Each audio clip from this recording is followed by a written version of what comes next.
morning to all of you. We are studying the fourth topic of science part 2, that is environmental management. And in the last lecture, we have started to study how to conserve our environment. And to conserve our environment, we have to stop the pollution first. Pollution control is must to conserve or to protect our environment. हे आपण last लेक्चरला पाहिले. म्हणजे आपल्या एन्व्हायरमेंटला protect किंवा conserve करायचं असेल तर आपल्याला पोल्युशन कंट्रोल केलं पाहिजे. आणि there are different types of the pollutions like air pollution, water pollution, soil pollution.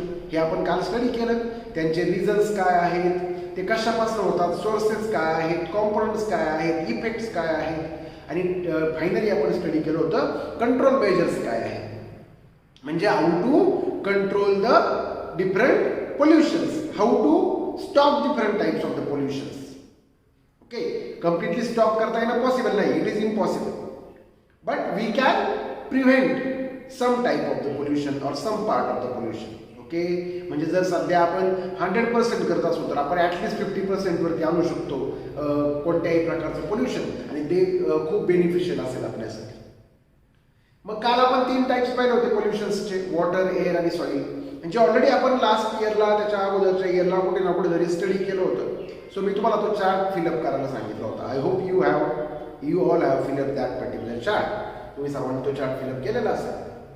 Now in today's lecture we are going to see one another type of the pollution which is very important, radio pollution. The another type of the pollution is radio pollution. Now what is meant by radioactive pollution? Different rays are emitted by radioactive substances and these rays are causing harms to the different living organisms. Such a pollution is called as radioactive pollution. Okay, so what is meant by radioactive pollution? Rays emitted by radioactive substances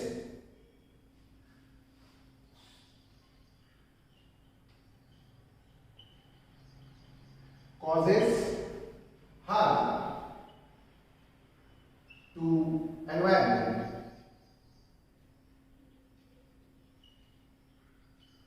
Such a pollution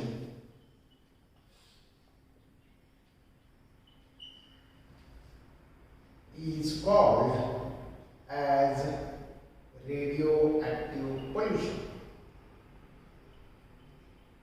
काय harmful rays असतात. Rays म्हणजे काय सांगा, किरण आहेत, rays आहेत. And these rays are harmful to us. They have long term effect, short term effect on the living organisms and these rays causes the pollution and that type of the pollution is called as radioactive pollution. I will take you the simple example of this. We generally use X-rays for taking the image of our bones. तुम्ही कधीतरी हॉस्पिटल्समध्ये वगैरे पाहिलं असेल की आपल्या ज्या bones आहेत त्यांचं फ्रॅक्चर वगैरे डिटरमाइन करण्यासाठी आपल्या बोन्सची इमेज घ्यायची असते. आता बोन्स तर ह्या सगळ्या स्किनच्या आतमध्ये, टिश्यूच्या सेल्सच्या आतमध्ये आहे, अगदी आतमध्ये. पण ते आता आपल्याला पाहता येणार नाहीये. मग काय केलं जातं, त्याचे एक्सरेज असतात, त्या एक्सरेजच्या साह्याने आपल्या बोन्सची इमेज घेतली जाते. कारण एक्सरेज जे असतात ते पास होतात आपल्या ह्या स्किनमधनं आतमध्ये आणि so that they can take the image of our bones. So ते रेज झाले एक प्रकारचे, किरण झाली एक प्रकारची. सूर्यापासून निघणारे जे रेज आहेत त्यांना आपण युव्ही रेज म्हणतो. त्यांना काय म्हणतो आपण सांगा जरा पटकन, युव्ही रेज म्हणतो. IR रेज असतात, इन्फ्रारेड रेज असतात. So these are the different types of the rays and they may cause pollution. They may harm the living organisms on the earth. बघा आता रेज जे आहेत ना, रेज, किरणे, ते सुद्धा आपल्याला हार्म करू शकतात. and there are different types of the rays. आपल्याला फक्त सूर्याचे किरणे माहिती आहेत, त्यांना आपण UV रेज म्हणतो, अल्ट्रा व्हायलेट रेज. बट त्याच्या व्यतिरिक्त अनेक किरणं आहेत, जसं की IR रेज मी तुम्हाला सांगितलं, इन्फ्रारेड रेज, किंवा मग एक्स रेज सांगितलं तुम्हाला मी, गॅमा रेज असतात, आहे की नाही. त्याचबरोबर ॲटॉमिक पॉवर प्लांट जे असतात, ॲटॉमिक पॉवर प्लांट म्हणजे अणुऊर्जा निर्मिती केंद्र, तिथनं सुद्धा काही प्रमाणामध्ये रेज बाहेर पडतात. बरोबर की नाही. सो हे सगळे जे रेज आहेत, हे रेज काय असतात सांगा चला पटकन, हार्मफुल असतात.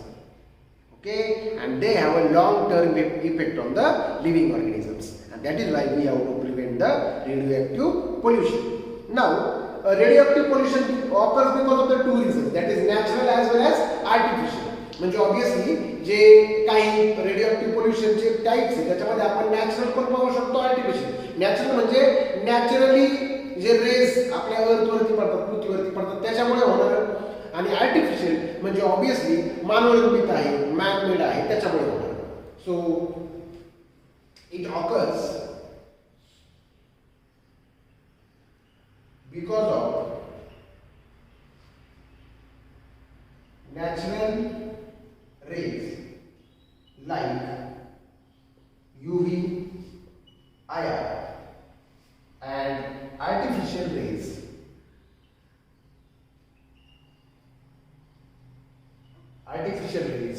like, आताच मी तुम्हाला सांगितलं होतं आर्टिफिशियल रे.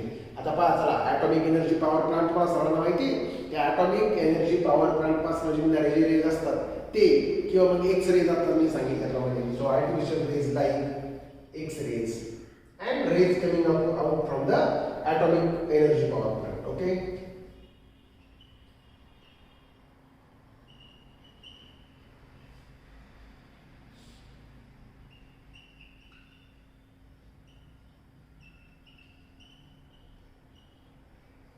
So obviously natural rays पण आहेत like UV, IR, artificial rays पण आहेत like X-rays and rays coming from the atomic energy power plant. पण आता ह्याचा दोन्हीचाही परिणाम असा आहे की आपल्या बॉडीज वरती, लिव्हिंग ऑर्गॅनिझमच्या बॉडीवरती त्यांचा काय होतो सांगा चला पटकन. लॉंग टर्म इफेक्ट होतो. It has a long term effect on the bodies of the living organisms. Okay. So obviously मग त्यामुळे thousands of people have been affected because of the radioactive pollutions. Okay, it has long term effect on bodies of living organisms. ठीक आहे. आणि आतापर्यंत आपल्या ह्या अर्थवरती खूप सारे जे आपण म्हणतो ना रेडिओएक्टिव्ह पोल्युशन कॉज करणारे इन्सिडेंट झाले, ऍक्सिडेंट झाले. कारण कसं असतं ना, रेज असे डायरेक्टली बाहेर पडणार नाहीये, कारण सर्वांना माहिती ते हार्मफुल आहे, मग ते कुणी बाहेर सोडणार नाहीये. It happen because of the accident. It happens because of the accident. काय होतात जनरली, काही ऍक्सिडेंट्स होतात. ऍक्सिडेंट होणे म्हणजे काय की ते रेज आहे ते चुकीने बाहेर पडतात, आपल्या एन्व्हायरमेंटमध्ये येतात आणि they cause a lot of harm. They cause different changes in our body. आपल्या बॉडीमध्ये वेगवेगळ्या प्रकारचे चेंजेस होतात because of the radioactive pollution. आणि अशा प्रकारचे ऍक्सिडेंट झालेले आहेत ऑलरेडी. अशा प्रकारचे ऍक्सिडेंट ऑलरेडी झालेले आहेत, जसं की चेर्नोबिल मिशप असेल, म्हणजे चेर्नोबिल ऍक्सिडेंट असेल. Chernobyl it is a place in Europe. युरोपमध्ये एक ठिकाण आहे चेर्नोबिल नावाचं. त्या ठिकाणी वेगळ्या प्रकारचं एक्सपेरिमेंटेशन चालू होतं.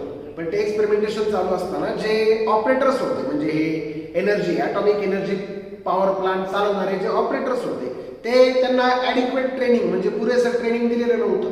And because of that the accident happen. And what happen, the explosion occurred at that particular place. त्या ठिकाणी एक्सप्लोजन झालं. And because of that the reactor get mixed into the atmospheric air. जे आपलं atmosphere आहे, surrounding आहे, त्या सराउंडिंगमध्ये तिथे असणारा रिॲक्टर म्हणजे काय, ज्याच्यामधनं रेज बाहेर पडतात ते, तो कॉन्टॅक्टमध्ये आला सराउंडिंगच्या, बाहेरच्या एअरच्या, आणि खूप मोठ्या प्रमाणामध्ये रेज सोडले गेले एअरमध्ये, ॲटमॉस्फिअरमध्ये. And those rays affected the lots of parts of the Europe. आणि ते जे रेज बाहेर पडले होते, अपघातामुळे बाहेर पडलेले जे रेज आहेत, त्या रेजने युरोपमध्ये खूप मोठ्या प्रमाणामध्ये परिणाम केले. कुठे, चेर्नोबिल म्हटलं होतं. असंच विंडस्केल नावाच्या ठिकाणी झाला होता ॲक्सिडेंट. 3 आइसलँड मिशप म्हणून सुद्धा एक ॲक्सिडेंट आहे. अशा various radioactive accidents occurred in our किंवा on our earth, and because of that the thousands of peoples have been affected. Okay. So काय म्हणता येऊ शकतं आपल्याला, मिशप्स लाईक, मिशप्स म्हणजे ॲक्सिडेंट्स असं म्हणायचं ना. मिशप्स कशाला, accidents like Chernobyl,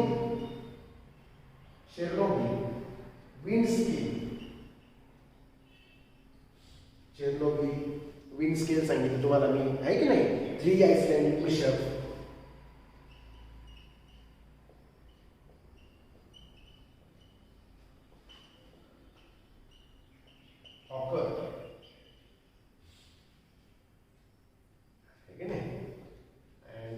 Because of that, thousands of people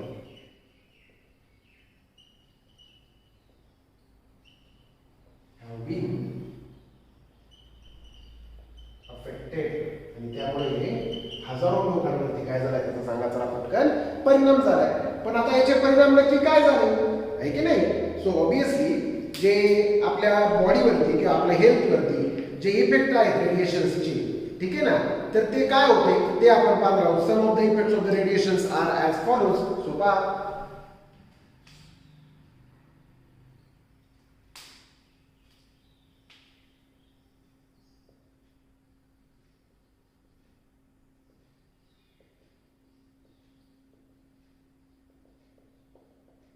काय पाहिजे आपल्याला इफेक्ट्स ऑफ रेडिएशन्स.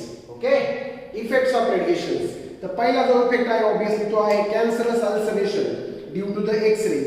दुसरा आहे tissues in the body get destroyed, genetic changes आणि vision is adversely affected. Okay, so first one is cancerous ulceration due to X-rays. Then we have seen tissue in the body get affected. जे आपल्या बॉडीमध्ये असणारे tissue आहेत त्या काय होतात सांगा चला पटकन अफेक्ट होतात. त्यानंतर जे आपलं विजन असते, विजन म्हणजे काय, दृष्टी, विजन गेट अफेक्टेड. आणि त्याचबरोबर जेनेटिक चेंजेस होतात.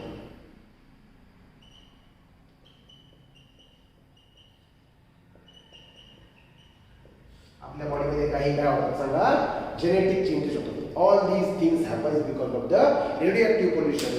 So what does it means, we have to prevent और we have to stop the radioactive pollutions. Okay, so जर आपण रेडिओएक्टिव्ह पोल्युशन कंट्रोल करू शकलो तर आणि तरच आपल्याला काय करता येऊ शकतं, ह्या सगळ्या धोक्यांपासून आपल्या स्वतःचं रक्षण करता येऊ शकतं.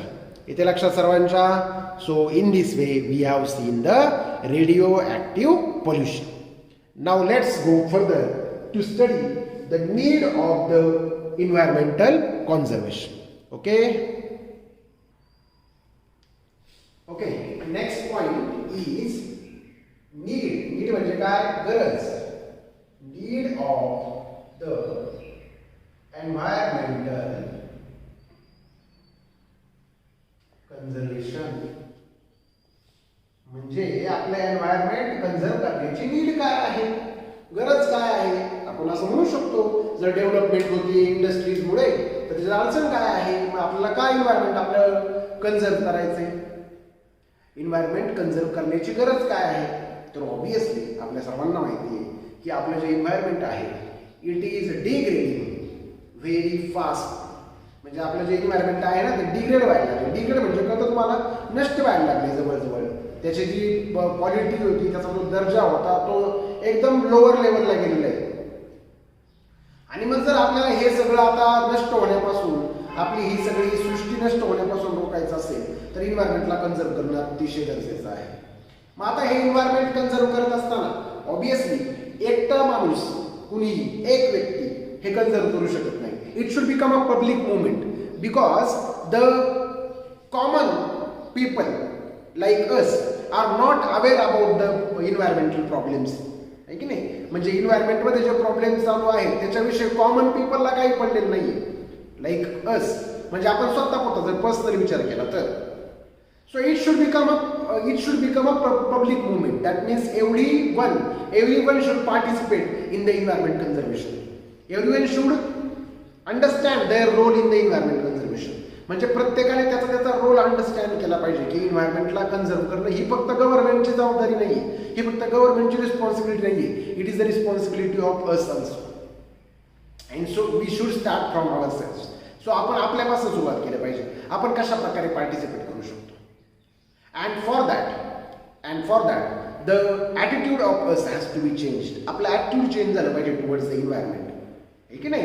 And for that reason, the government has started a program that the children should be encouraged to conserve our environment. okay, from their school life, and that is why they introduce these parts in your syllabus. म्हणजे गव्हर्नमेंटला काय करायचं, लहानपणापासूनच मुलांना शिक्षण द्यायचं आहे इन्व्हायरमेंटविषयी, इन्व्हायरमेंटच्या प्रॉब्लेम्सविषयी, इन्व्हायरमेंटला कसं conserve करता येऊ शकतं याच्याविषयी नॉलेज द्यायचं आहे. आणि म्हणून तर तुमच्या सिलेबसमध्ये काय केलेलं आहे, हा पार्ट इन्क्लूड केलेला आहे, so that you will have a idea about it, आहे की नाही. आणि मग लहानपणापासून जर मुलांना हे त्यांच्या अंगी घातलं गेलं, त्यांना शिकवलं गेलं, आहे की नाही, तर ऑब्विसली काय होईल, पुढे जाऊन हीच मुले, उद्याची जी पिढी असेल, फ्युचर जनरेशन असेल, ते आपल्या इन्व्हायरमेंटविषयी थोडंसं जागरूक होतील आणि आपल्या इन्व्हायरमेंटला काय करतील, कन्झर्व करतील, म्हणजे प्रयत्न करतील at least. Okay, now all the countries, that is developed countries, developing countries, underdeveloped countries, all the countries have the idea that the environment is degrading, and that is why all the countries have accepted that there is a need to protect our environment, to conserve our environment. म्हणजे सगळ्यांनी ते स्वीकारलेले आहे, and they have started to working in that direction. म्हणजे त्यांनी त्या डायरेक्शनला work करायला सुरुवात पण केलेली आहे. हाऊ टू प्रोटेक्ट इन्व्हायरमेंट, आणि काय करता येऊ शकतं, कशा प्रकारे आपल्या इन्व्हायरमेंटला प्रोटेक्ट करता येऊ शकतं, ह्याचे प्रयत्न त्यांनी चालू केले आहेत.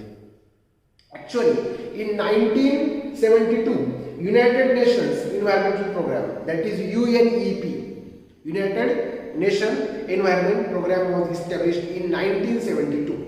म्हणजे 1972 साली जे संयुक्त राष्ट्र म्हणतो आपण, म्हणजे जवळ सगळ्या देशांचं आहे की नाही एक सामायिक मंच आहे, ज्या ठिकाणी सगळे देश एकत्र येऊन चर्चा करतात, त्यांच्या मीटिंग्स होतात, आणि जे जागतिक दर्जाचे प्रॉब्लेम्स आहेत त्याच्यावरती चर्चा होते, आणि ते कशा प्रकारे आपल्याला दूर करता येऊ शकतात ह्याचा विचार केला जातो. आणि मग ह्या सगळ्यासाठी इन्व्हायरमेंटल प्रोटेक्शनसाठी, इन्व्हायरमेंटल कन्झर्वेशनसाठी United Nations environmental program establish on in 1972. कधी 1972 ला काय झालं सांगा, United Nations environment program was established. United Nations Environment Program म्हणजे काय, UNEP. So UNEP is established. But in India, after that, in India, the separate department for environmental conservation was established, and further on, that department was converted into the Ministry of Environmental Conservation. So obviously, आपल्या देशामध्ये सुद्धा separate department होतं environmental कन्झर्वेशनसाठी, आणि त्याचंच पुढे रूपांतर कशामध्ये झालं, मिनिस्ट्री ऑफ इन्व्हायरमेंटल कन्झर्वेशन. म्हणजे आज आपल्याकडे एक मिनिस्ट्री आहे, एक मंत्रालय आहे, लक्षात घ्या, मंत्रालय कळतं सर्वांना, ते हे सगळे काम करतं इन्व्हायरमेंटल कन्झर्वेशनचं. Okay, so in India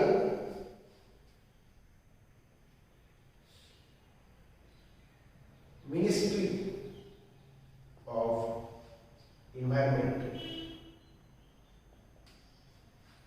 works on environmental conservation. Okay, आपल्या देशामध्ये जे मिनिस्ट्री आहे ती वर्क करते इन्व्हायरमेंटल कन्झर्वेशनचं. इथे लक्षात सर्वांच्या. आता आपल्याला काही जे आपण म्हणतो ना need of the environmental conservation, ठीक आहे, ब्रॉडमध्ये आपण खूप सारे नीड सांगितले, बट आपल्याला जर बेसिकली जायचं झालं अगदी पॉईंट वाईज, तर काय नीड आहे, काय गरज आहे इन्व्हायरमेंटल कन्झर्वेशनची, ते आपण पाहण्याचा प्रयत्न करू.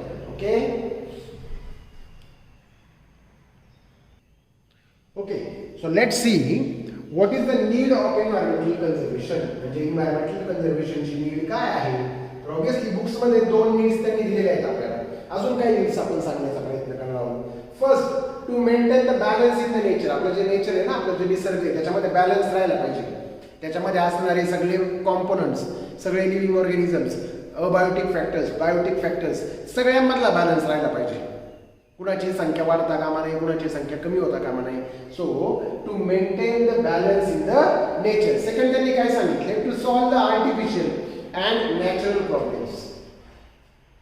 Okay, to solve natural and artificial problems. म्हणजे जे आपल्या सराउंडिंग मध्ये असणारे नॅचरल प्रॉब्लेम्स असतील, आर्टिफिशियल प्रॉब्लेम्स असतील, ते आपल्याला सॉल्व्ह करायचे. म्हणजे नेचरमुळे क्रिएट झालेले प्रॉब्लेम्स असतील, आर्टिफिशियली म्हणजे ह्युमन ॲक्टिव्हिटीजमुळे क्रिएट झालेले प्रॉब्लेम्स असतील. जसं की काल परवा मी सांगितलं तुम्हाला नॅचरल प्रॉब्लेम्स असतात आहे की नाही, फ्लड्स येतात, सुनामी येते, अर्थक्वेक्स येतात, हे कसे सॉल्व्ह करता येऊ शकतात. किंवा मग आर्टिफिशियल प्रॉब्लेम्स जे आहेत, डिफॉरेस्टेशन असेल ते कसं सॉल्व्ह करता येऊ शकतं आहे की नाही, अर्बनायझेशन आहे, इंडस्ट्रियलायझेशन आहे, ते पण प्रॉब्लेम्स आहेत. मग ते कशा प्रॉपरली तुम्हाला सॉल्व्ह करता येऊ शकतं, इंडस्ट्रीज कुठे इस्टॅब्लिश करता येऊ शकतात, या सगळ्या गोष्टी आपल्याला ह्याच्यातनं पाहायला मिळू शकतात. सो ह्या दोन गोष्टी कळल्या. त्यानंतर अजून काय नीड यायची, एक महत्त्वाची गोष्ट, टू कन्झर्व नॅचरल रिसोर्सेस. आपली नैसर्गिक साधन संपत्ती आहेत ना, natural resources, they are limited in stock. Natural रिसोर्सेसचे स्टॉक लिमिटेड आहे, ते आपल्याला कन्झर्व करता आले पाहिजेत. Okay, so to conserve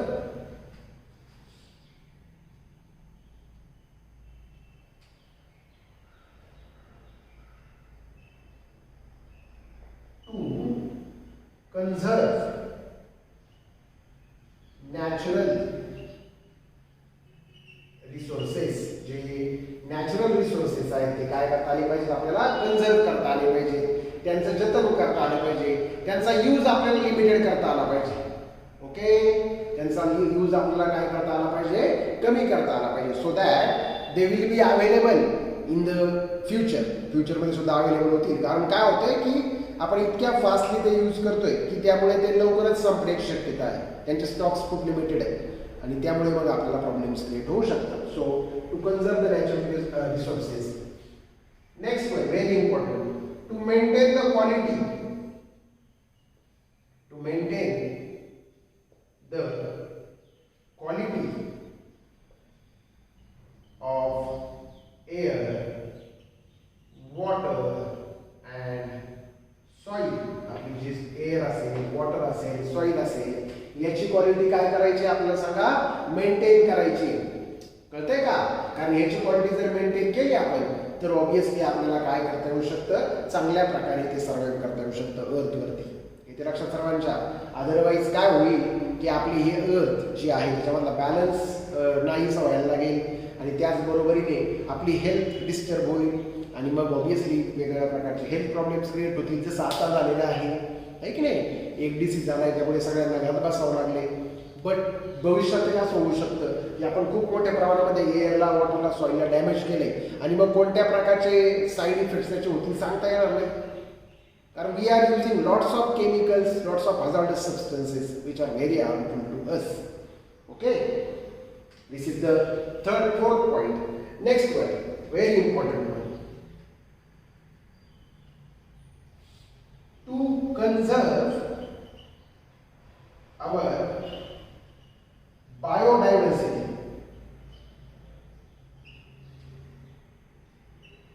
To conserve our biodiversity. आपली बायोडायव्हर्सिटी कन्झर्व करण्यासाठी व्हेरी इम्पॉर्टंट. बायोडायव्हर्सिटी म्हणजे काय, जैवविविधता. आपल्या ह्या पृथ्वीवरती खूप मोठ्या प्रमाणावरती बायोडायव्हर्सिटी पाहायला मिळते. म्हणजे वेगवेगळ्या प्रकारचे प्लांट्स आहेत, वेगवेगळ्या प्रकारचे ॲनिमल्स आहेत आणि ही बायोडायव्हर्सिटीच आपल्या ह्या पृथ्वीतलं संतुलन ठेवते. म्हणजे इट बॅलन्सेस आवर नेचर. कारण ऑब्विसली काय होतं की all the types of the plants and animals are required.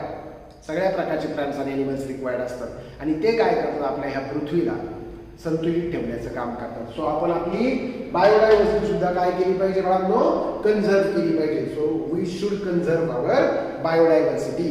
Okay, and the last one we can right,